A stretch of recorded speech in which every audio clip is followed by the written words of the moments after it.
This conference will now be recorded. All right, thank you for everyone for joining us today.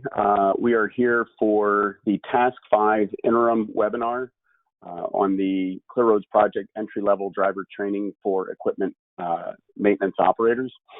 My name is Greg Wadley, and I'm the Clear Roads Administrator with CTC and Associates.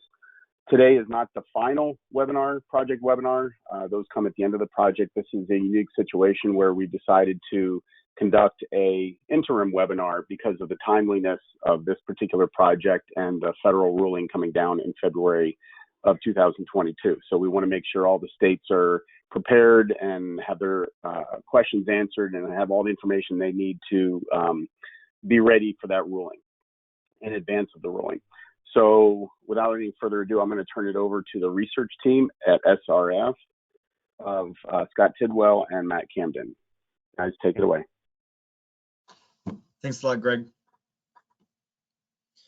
All right, so as Greg mentioned, this is kind of just an informational webinar that we're putting out to all the Clear Roads members, talking about the new entry-level driver training regulation that's coming into effect. So we're going to provide an introduction to that regulation. We'll talk about compliance for to meet the regulation. We'll talk briefly about the entry-level driver training provider registry and how you and your DOTs can maintain compliance and get on that registry. And then finally, we'll talk about key considerations for you guys as you start this process to become compliant by the February 2022 deadline. And then finally, we're going to leave hopefully about 20 to 30 minutes at the end to answer any of your questions that you may have. So I'll just go ahead and start here. So just to kind of as an introduction, what is this new regulation from the Federal Motor Carrier Safety Administration? It's 49 CFR Parts 380, subparts F and G, if you want to go looking this up. We are developing a lot of materials through this project that are going to be available to you. So we will provide summaries of the regulations that you can look at. But really, the new ELDT regulation establishes minimum training standards for trainees who are looking to get their commercial driver's license. It is proficiency based. It's not based on minimum number of hours. And it involves two different parts: a theory part, also known as a classroom part, and also a behind the wheel training part. So the theory includes 30 required units, kind of divided into 5 main topics. And then the behind the wheel section includes 9 skill units, and that's divided into 2 parts. One part is on the range, or in other words, a parking lot. And then the second aspect of the behind the wheel is out on the road. And these training standards were developed over a number of years by the Federal Motor Carrier Safety Administration, and they were really established by an advisory committee, and this advisory committee comprised 26 different members from truck and bus fleets, from the insurance industry, from law enforcement, from unions, safety advocacy groups, and then also state driver's license agencies. So it was a really great group that helped the federal government kind of design the best way to standardize some of the training requirements for commercial drivers. And as we mentioned before, the new ELDT regulation goes into effect next year on February 7th, 2022. So who does this new regulation impact? Well, first, obviously it impacts the applicants, the actual trainees who are trying to get their commercial driver's license. So this is going to impact all the applicants who are seeking to obtain either Class A or Class B CDL for the first time. It also impacts individuals who are trying to upgrade from a Class B to a Class A CDL. Also, for individuals trying to obtain a school bus endorsement, passenger endorsement, or hazardous material endorsement for the first time. So basically, it comes down to if you are applying to get your CDL after that February 7th, 2022 date, then this regulation applies to you. If you're going through this process right now, the regulation does not apply, and it's not retroactive unless a driver, already has the Class B CDL and they're upgrading to the Class A after that February 7th, 2022 deadline. And then same for if they're looking to get those endorsements after that deadline, then it would apply. It also applies to the training providers, and that's what Scott's going to go over in a little bit here. So all training providers, whether that is a private training institute or a state DOT, must meet all the requirements outlined in the regulation, and they must self-certify that they meet these requirements under 49 CFR Part 380 Subpart G.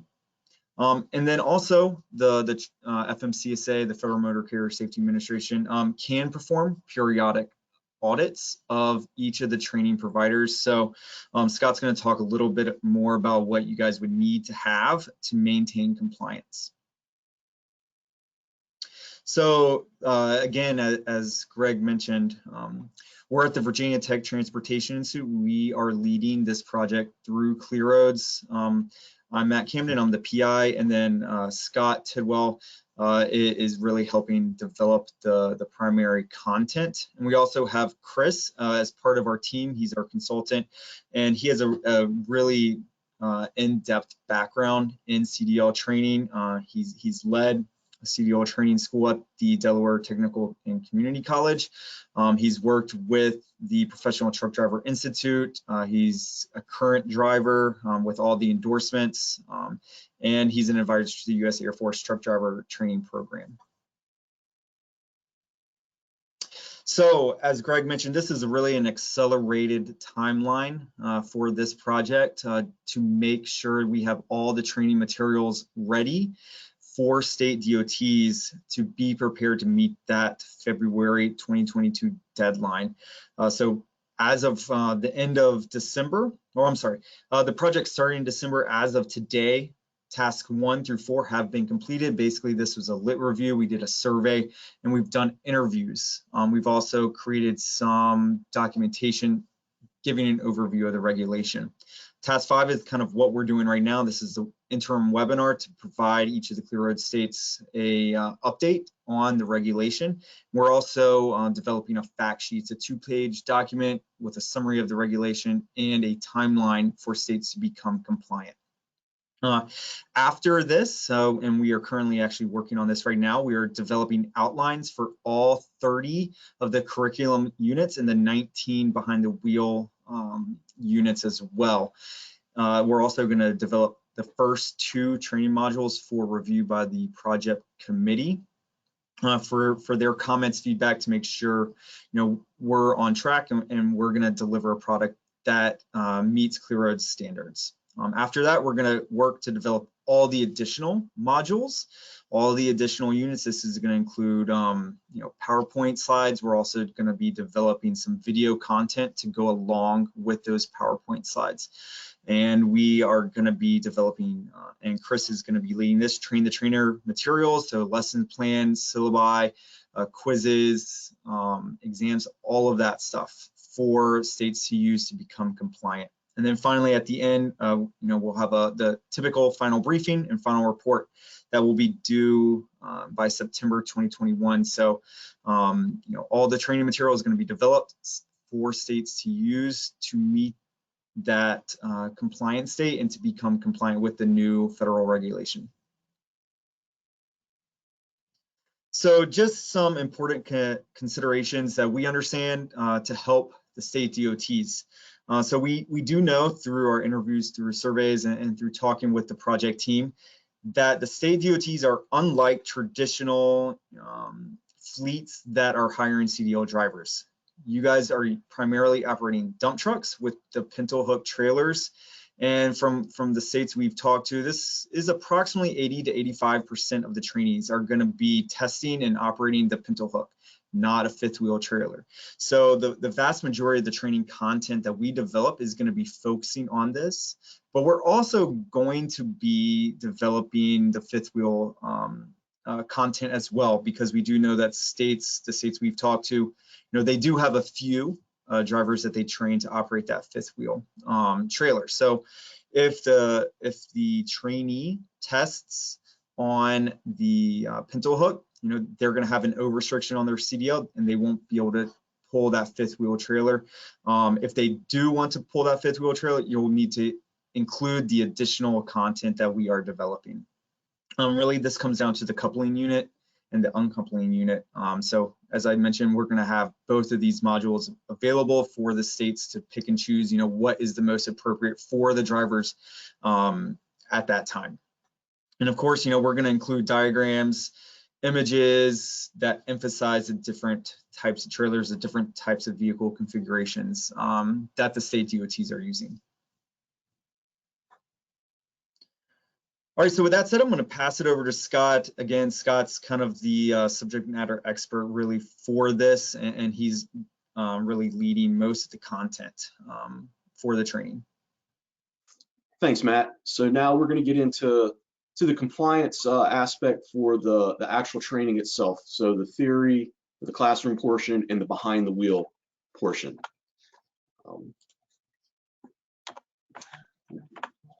So when it comes to the theory, as Matt mentioned, it's comprised of 5 main sections covering 30 different units. This training can be conducted in the classroom. So with an instructor, driver trainees in the classroom. It can also be conducted live, we kind of call it live online, or computer-based self-paced training. So the live online format would be students, driver trainees connecting through Zoom, Google Meet, or some other conferencing application with an instructor on there as well teaching that content. Computer-based would be them sitting by themselves at a computer station with the content on a CD or connected online, USB drive or what have you, going through at their own pace. We did confirm with our FMCSA contacts when it comes to the live online training, or even the computer-based is also categorized with that. You could have the instructor at one central location or one training provider location registered, and those driver trainees could be at various places throughout the state. We understand some states are very large. Some that we've talked to have a single training location that all their driver trainees come to. Others might have a few, and some may train throughout the entire state. So this will help that process when registering on that training provider registry site. That live online version or the computer-based self-paced will allow you to register one site and allow those driver trainees to basically take the training from any part of that state. Simulators may be used as far as the classroom training goes, whether that's an air brake simulator or other types of driving simulators to get that theory content across. When it comes to the instructors, there's certain minimum requirements, and those theory instructors must hold a CDL of the same or higher class for which they are going to be teaching that content. And that goes the same with endorsements. If they're going to be teaching the hazmat endorsement, then they're going to have that hazmat endorsement themselves.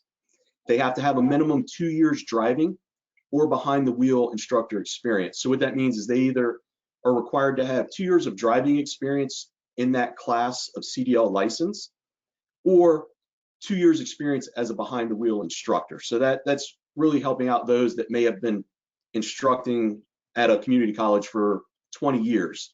So I think most of your instructors will already have that 2 years of driving experience, so that shouldn't be an issue.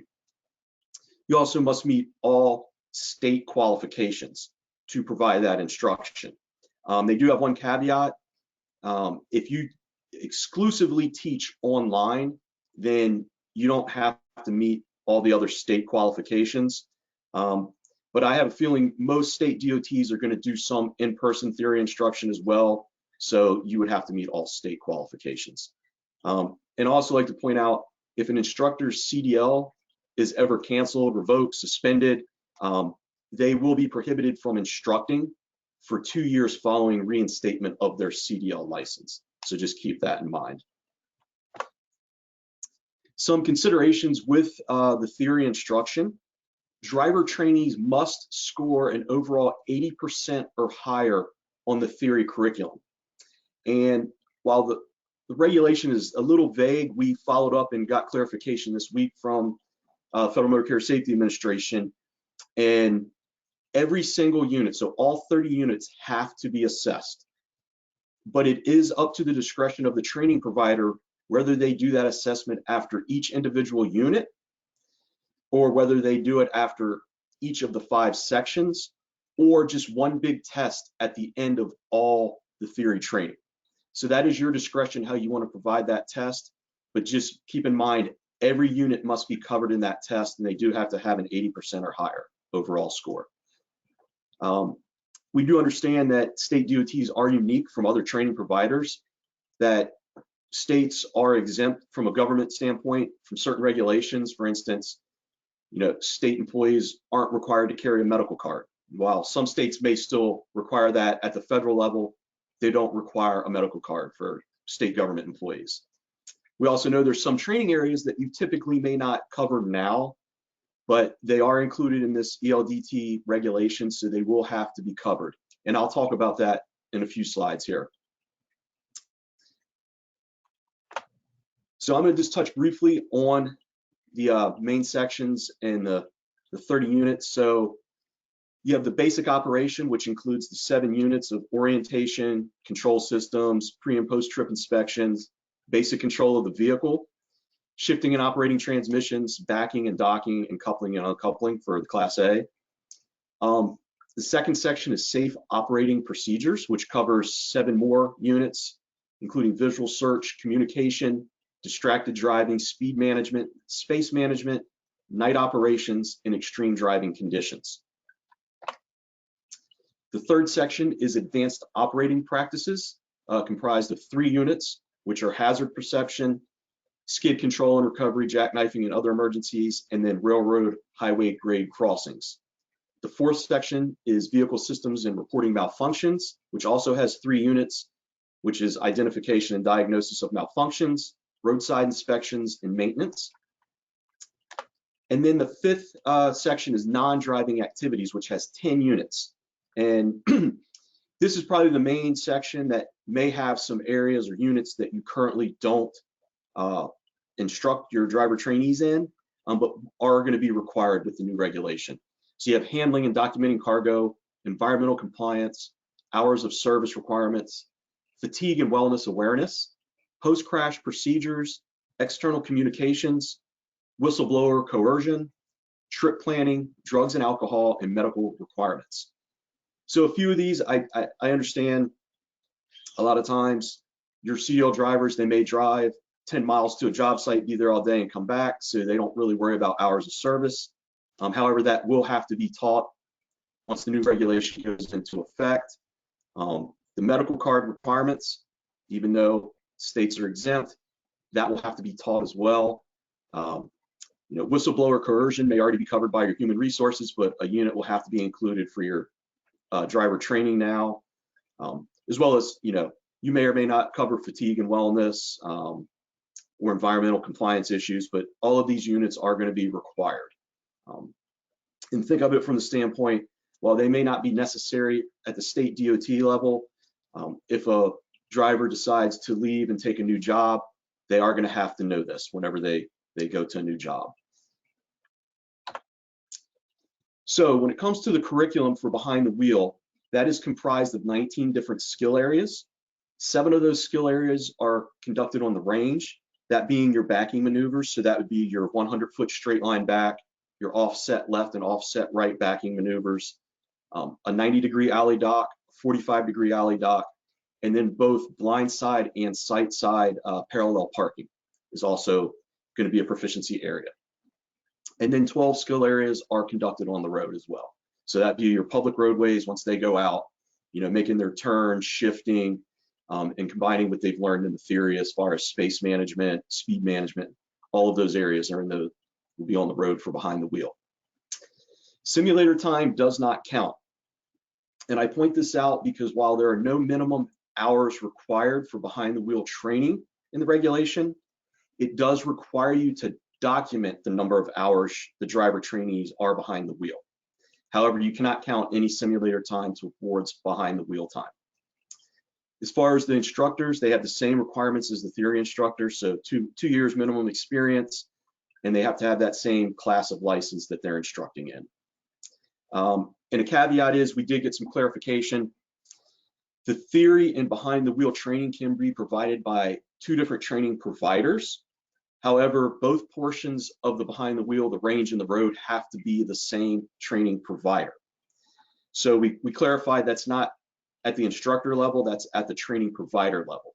So you could have somebody that started at a community college, completed the theory training, then you hired them, they could complete the behind the wheel portion for you and be good to go.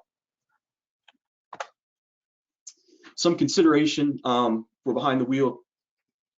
Again, they must exhibit proficiency in all 19 skill areas, and they do have to document the driver trainees, both proficiency, but the number of hours behind the wheel. And that's something that has to be entered into the TPR whenever they complete training. So I'll talk about that here briefly in a couple of slides. And again, the training must occur in the same vehicle and trailer type that they intend to test for. So if they're trained in a dump truck with pintle hook trailer, that's what they have to test in for their license. If they train in the tractor trailer, then they have to train or test in the tractor trailer as well. So when it comes to the clear roads training that we're putting together, we're doing comprehensive training modules for each of the 30 units. The coupling and upcoupling will have 2, one for the fifth wheel, one for the pintle hook, and the 19 skills. It will be in a PowerPoint format. You will be able to edit that, so you can add your own logo, you can add additional content. If there's other things that you want to go more in depth or some other things that aren't as part of the regulation that you want to include, go for it. You can add that in. Think of the regulation as you can add more, but you can't take out. So just keep that in mind. And you will have the ability to incorporate this into your learning management system so you can track your driver trainees as they go through. As Matt mentioned, we're going to include videos. So there'll probably be a video of a vehicle inspection, pointing out all of the aspects of that inspection. We'll probably have some videos, maybe of some range maneuvers, some of the backing. And the hazmat training will include all of the hazardous materials that were identified in the surveys that we sent out a couple months ago. The ones that came back, state DOTs typically haul gasoline, diesel, blasting agents and explosives, asphalt emulsions, and herbicides. We got some clarification on the asphalt emulsions. It is based on the quantity and the temperature that it's hauled out, if it's considered hazardous or not. So that will be included in there as well. So now we'll move on to the training provider registration and requirements. So the training provider registry is managed by the Federal Motor Carrier Safety Administration, and it has 2 purposes. The first purpose is to maintain a database of all of the training providers to ensure they meet all of the requirements of the regulation and that they maintain that compliance to continue training. And the second purpose is to maintain a database of all driver trainees that have successfully completed their CDL training. So this is kind of an overview. Matt mentioned the fact sheet that we've been putting together. This is part of the fact sheet, this graphic here, kind of a good just quick picture of it. So you need to ensure your curriculum meets the requirement, your facilities meet the requirement, your instructors, that you meet state licensing, and the vehicles also meet the regulation. As far as the curriculum, 49 CFR Part 380, Appendices A through E actually outlines all of the curriculum that has to be covered. And this is just kind of a FYI for you. Appendix A covers the Class A CDL training. Appendix B in the regulation covers Class B. Appendix C and D are the passenger and school bus endorsements, which don't apply to state DOTs typically. And then Appendix E is the hazardous materials endorsement training. So this training that we're putting together will cover Appendix A, B, and E. When it comes to the TPR self-certification, kind of the steps that you go through are first that you would have to ensure that you meet all parts of the regulation, so your training, equipment, facilities, instructors. You would then go to the TPR website and you will set up your login credentials, get your username and password, and then you will register each training location using the entry-level driver training provider registration form, which is electronically found on their website. You will fill that out. you will self-certify that you meet all aspects of the regulation and submit. At that point, FMCSA would then issue a unique training provider registry ID number. And we asked for clarification this week. They still don't have a set date when the TPR will be available, other than saying midsummer it will go live. And we will update everyone if we get a firm date. And here's kind of just an example. This is what the TPR website looks like if you haven't been on there yet. This is where you will go, sign up, get your login credentials once it's live. To maintain your certification, you have to recertify every 2 years. So you'll have to fill out a new form and self-certify that you meet all the requirements every 2 years. If anything within those 2 years changes, you know, address, phone number, the types of training that you're offering, your state licensure, that has to be reported to the TPR within 30 days. You have to maintain all documentation. You have to allow an audit or investigation by FMCSA and ensure that all documents are available and provided to FMCSA should they audit you. We also look at any issues for removal from the TPR. So if you fail to comply with the regulation requirements, if FMCSA says they want to audit and you deny them the opportunity to do so, if FMCSA found any deficiencies, and the passage rates of the state administered CDL skills test or hazmat knowledge test. And that part of the regulation was a little vague. We got clarification this week. What they're looking at is for passage rates is when driver trainees go to take the test to get their actual license, if they're seeing 100% of the students pass from Joe's driving school, or maybe 100% fail, they're going to take a deeper look at that school and see what's going on.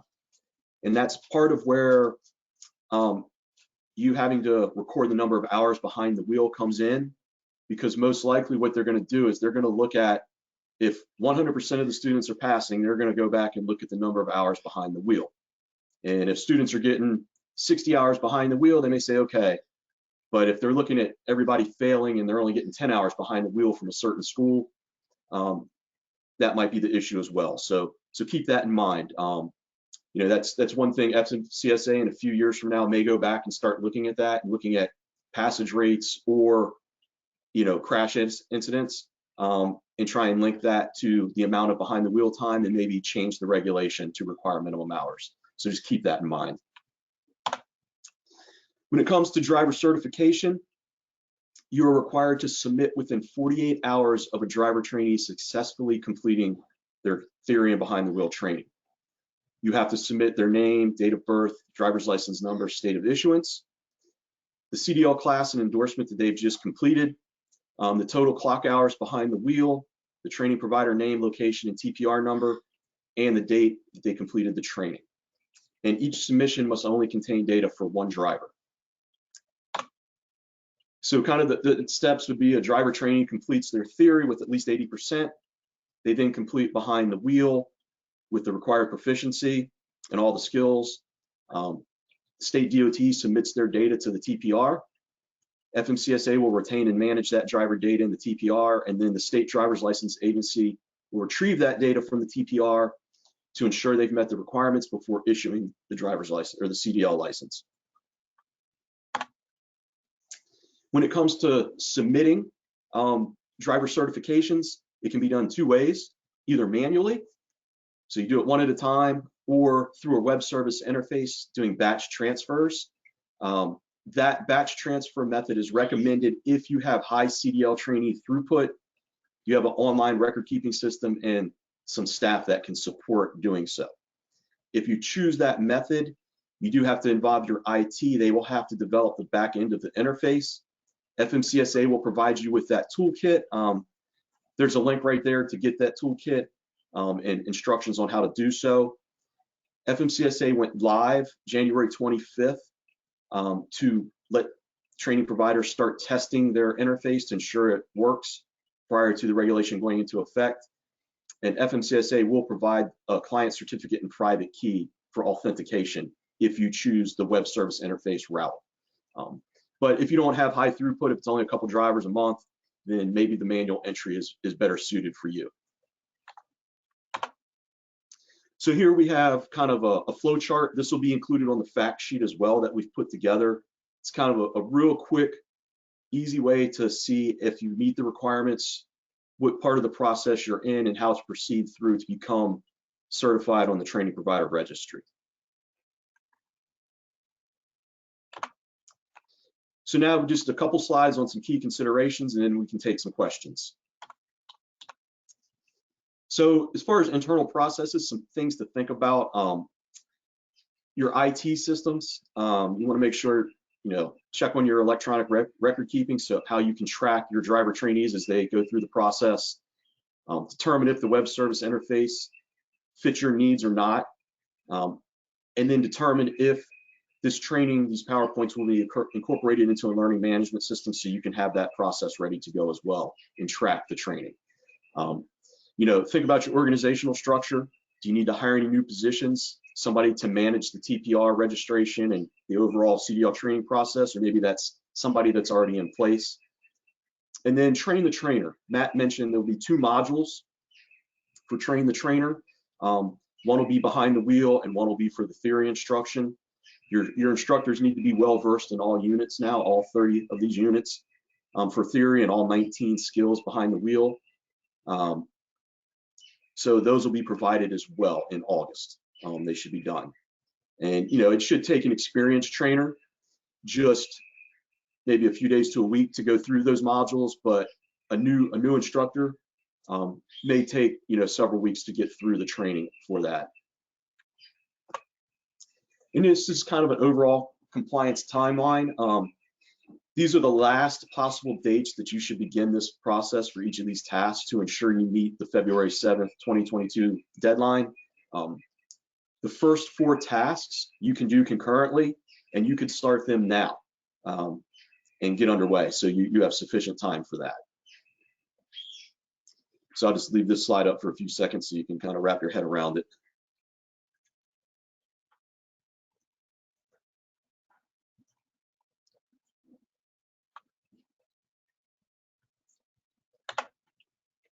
So now Matt and I and Chris, we can take any questions. I see some are popping up in the chat. Yeah, thank you guys. I appreciate that. So let's go ahead and start back with Cliff Spoonmore. His first question was, how is this project comparing to the existing J.J. Keller product? I think, Chris, do you want to chime in on that one? Okay, I was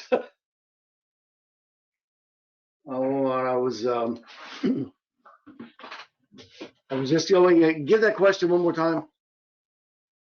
Sure. The question from Cliff Spoonmore in Wyoming is, how is this project compared to the existing J.J. Keller product? I'm not really familiar with the J.J. Keller product, but I do know that J.J. Keller and Bumper to Bumper are 2 that come to mind, 2 providers that are developing or have developed an online type of curriculum. As Scott said, it could be either with a live instructor, or it could be a computer-based, which could be like a CD-ROM, so to speak. Either way is permissible. Then they could be the training provider for the theory only. I'm certain J.J. Keller was only doing theory only, and I'm certain the same with the Bumper to Bumper folks. Did that help? Sure, thank you. So another question from Cliff Spoonmore, in Wyoming is, do we need to send a person through the entire program if at a later day we want to get a person ready to pull a fifth wheel trailer versus a pintle? I can answer that. That is a question I have not asked FMCSA, but I would venture to say that they would more than likely only have to go back to DMV and do the skills testing one more time in that vehicle. That's how I understand it, Chris. I've looked into that, and that's what it says is if they want to upgrade, remove the Class O restriction, they need to retake the skills test in a fifth wheel trailer. Yeah. Okay. The next question is from Craig Bardfried in Iowa, and he asks, have you considered incorporating driver simulators into the overall training program? Chris, I know you responded to that through the chat box, but could you also verbally respond? Driving simulators, it's very interesting. Driving simulators have what kind of been considered like Chinese money. We know it has value. We're just not quite sure how much. So for the longest time, the folks in the training industry have decided not to count simulator time as actual behind the wheel time, although it can be used. I think it's important that if you use a simulator, that the FMCSA would also allow you to capture how much simulator time was included, so that it would show any difference between the results or passing scores in someone who has not had any simulator versus someone who has had simulator. It could give kind of a skewed data in that respect, but you are more than likely, more definitely can use it. You just can't add those hours in as behind the wheel time when you report that. Yeah, and Scott can provide a little bit more information on simulators as well. But I think simulators have a valuable aspect and a valuable part of a training program if a fleet or a DOT has one available to them, because simulators can provide trainees incredible experience in situations that are very rare events, right? So you can expose a trainee to a situation that they're not going to get out during regular testing, right? Whether that's an unexpected emergency, run off the road type of thing. So simulators are really valuable to that. So I think any state or training group that has one available, certainly I think they should and can use it. I think the point is we cannot just use the simulators in place of that behind the wheel training. It can supplement it, but it cannot replace it. Yep. Yeah, Chris and I did a study about 10, 12 years ago with a tractor trailer simulator, and we did that for FMCSA, and it does show, there is transfer of training.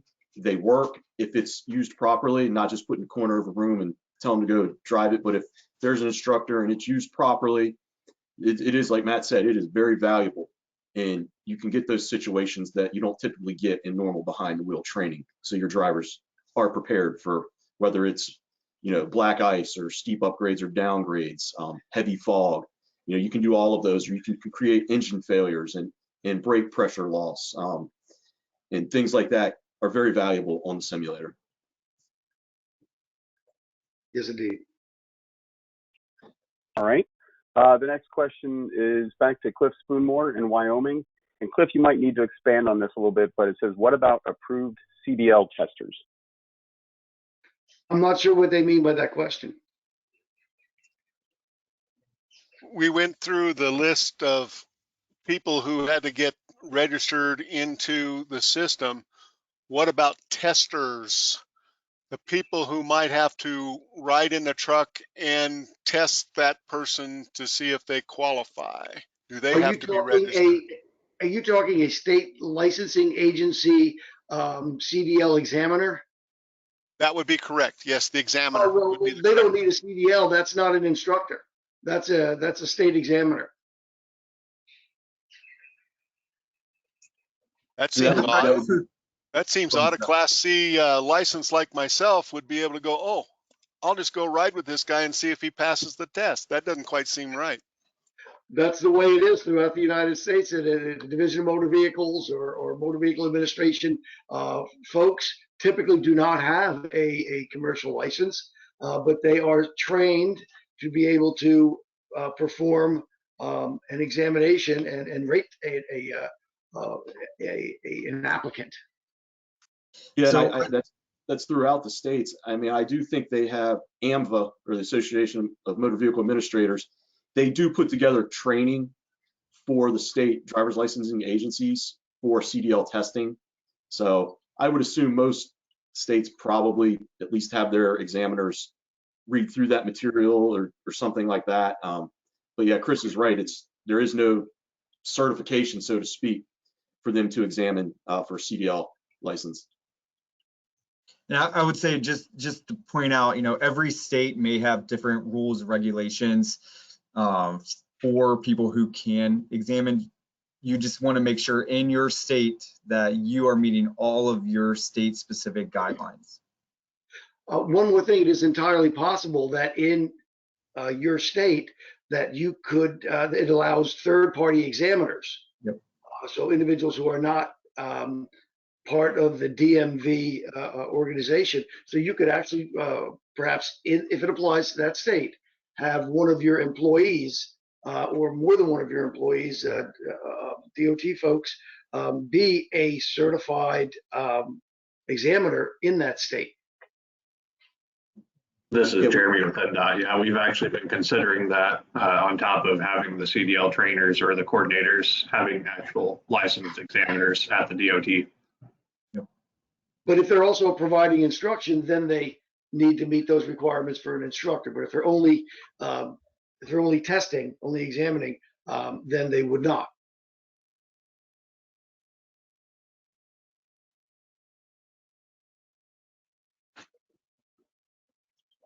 All right.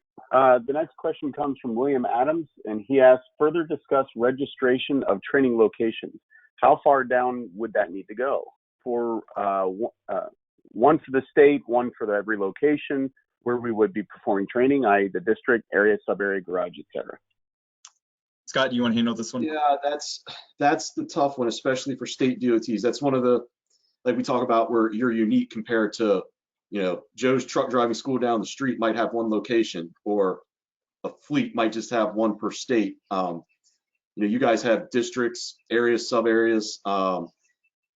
It's specified in the regulation. Each training site has to be registered. Now that's where the theory makes it a little easier, because you can do online and have one site registered and they can connect through Zoom from anywhere in the state. But when it comes to behind the wheel, each of those sites have to be registered for that behind the wheel training. So I know that makes it tough for large states that may train all over. You're going to have multiple registered sites. Some of the states we've talked to have one central training location. Some have 2 or 3, which makes it a little easier. So I get that's going to have to be, a logistical issue that's going to have to be worked out, how many sites that you actually are going to want to do, because obviously the more you have, the harder it's going to be to keep everything, tracked and in compliance.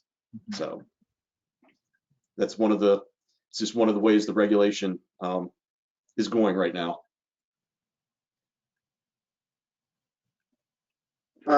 This is Clay. Were you going to be able to reach out to your FMSCA contacts to see if there was any wiggle room on that? We were planning on having a district trainer go out to the sub-area location to do the behind the wheel training rather than having the employee go to the district or area.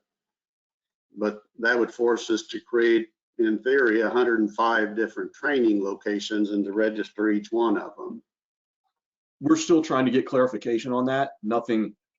There's nothing at this point that's been clarified regarding that. So as soon as we hear anything, we'll let you know.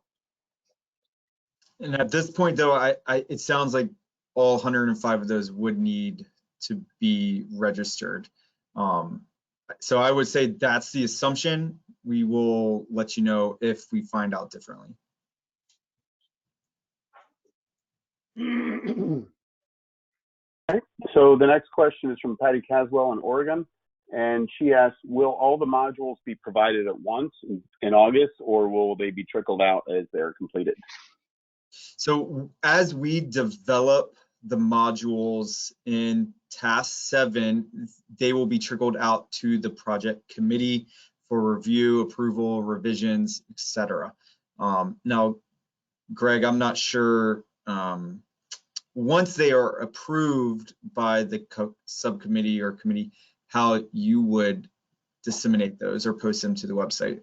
I guess that would be a question for you or the project committee. Yeah, it would be really more, I think, for the Clear Roads group, if they have a preference with that, I'll help out, facilitate that however they prefer it. So we can certainly talk about that with the committee, and I'll make note to do that here soon. And we can even talk about that at the Clear Roads spring meeting coming up.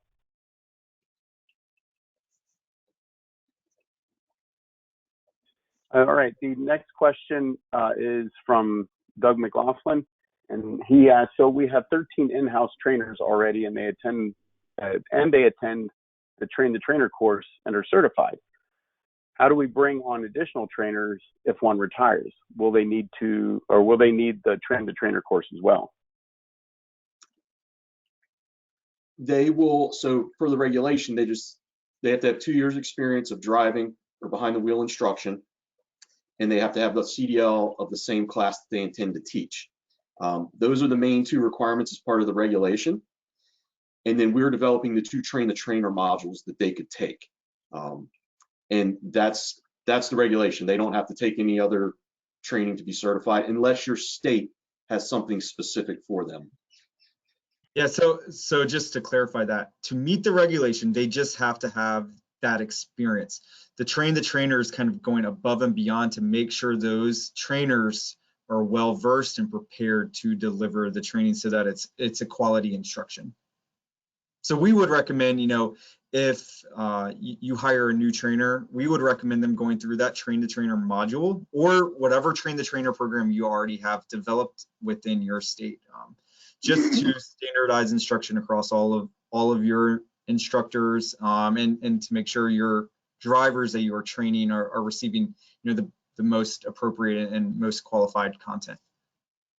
And Matt, if I can just throw one thing in there, the Train the Trainer program, as I envision it, has a primary focus on making sure your trainers understand the regulation so that they are not just providing a quality instruction, but providing a compliant instruction, that they understand the regulation and they're meeting it from their aspect.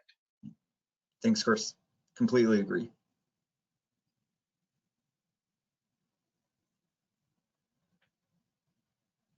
Okay, the next question is from Craig Bartrey in Iowa, and he asks, are these slides going to be posted on the Clear Roads website? So that one's for me.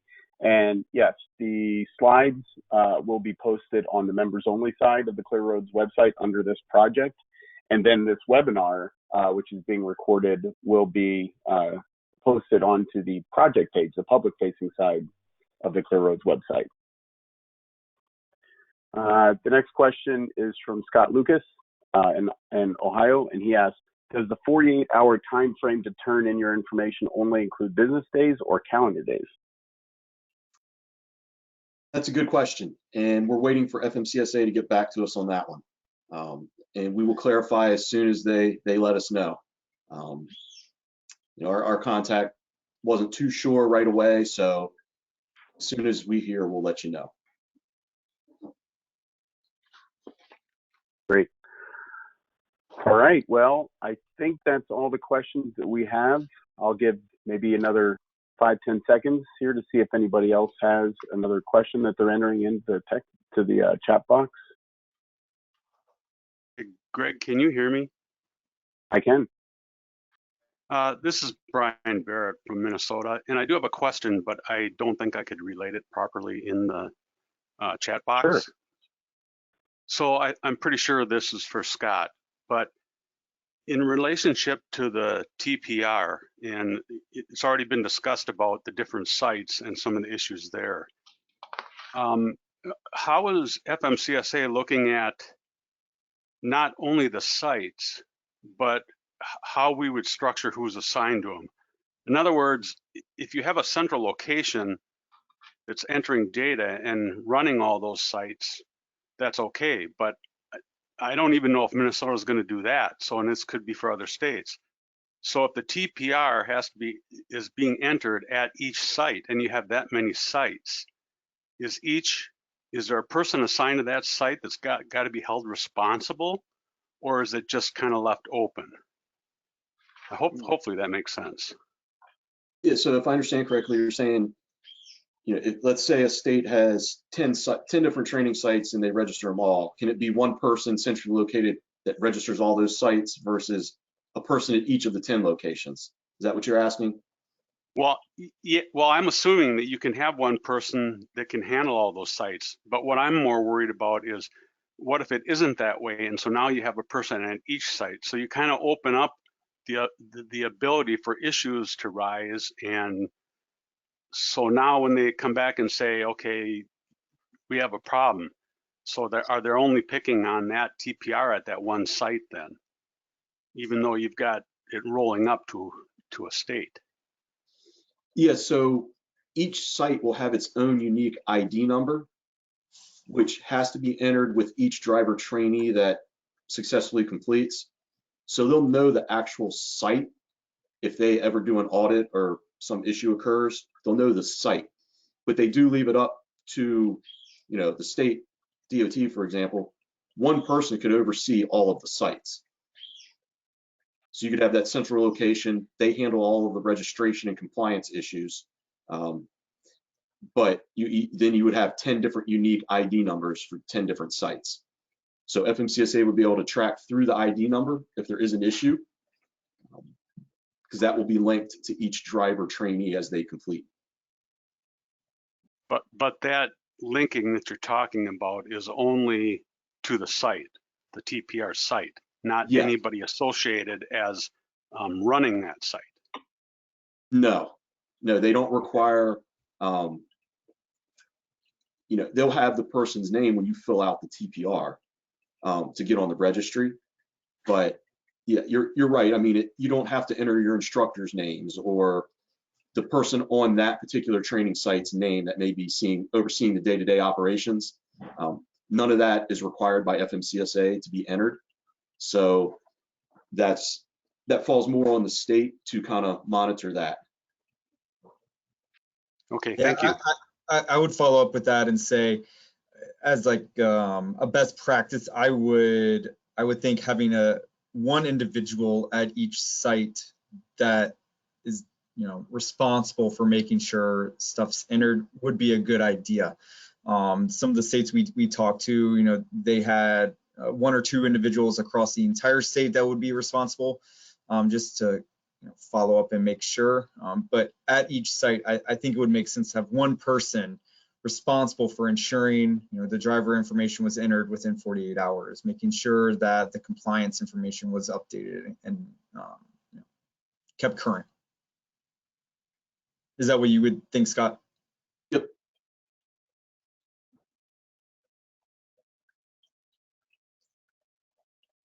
Okay, great. So yeah, if anybody else, so we have about 2 more minutes here. If anybody else has a question that's, oh, here we go.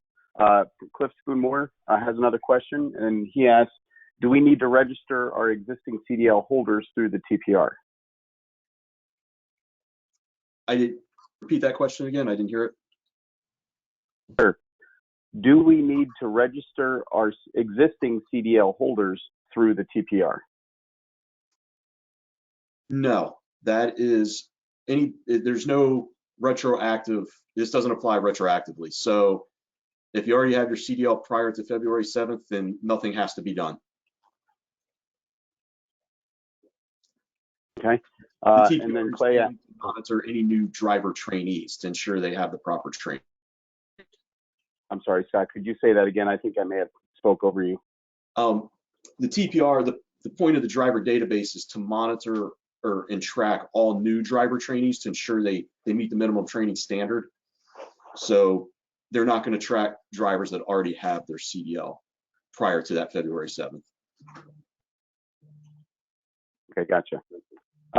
So Clay Adams from Kansas asks, I'm not sure how the FMCSA is going to know if the training was done at the sub area or at an area level. Can you guys clarify that? Yeah, so each individual place where training is provided will have a separate ID number. So when you upload the trainee information on where or when that individual completed the training, you have to have that ID number. So that ID number would tell exactly where that training took place. Correct, Scott? Yep. Okay.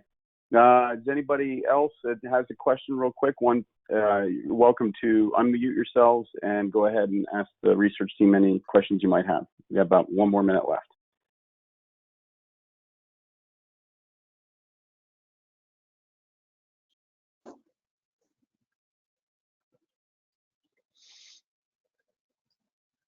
All right, hearing nothing.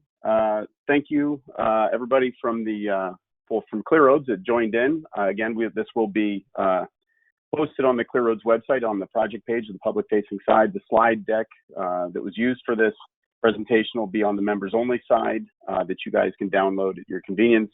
And just want to thank the research team at Virginia Tech and everyone. I just hope you have a great day and a great holiday weekend. Thanks, Craig. See you Thanks. later. Bye.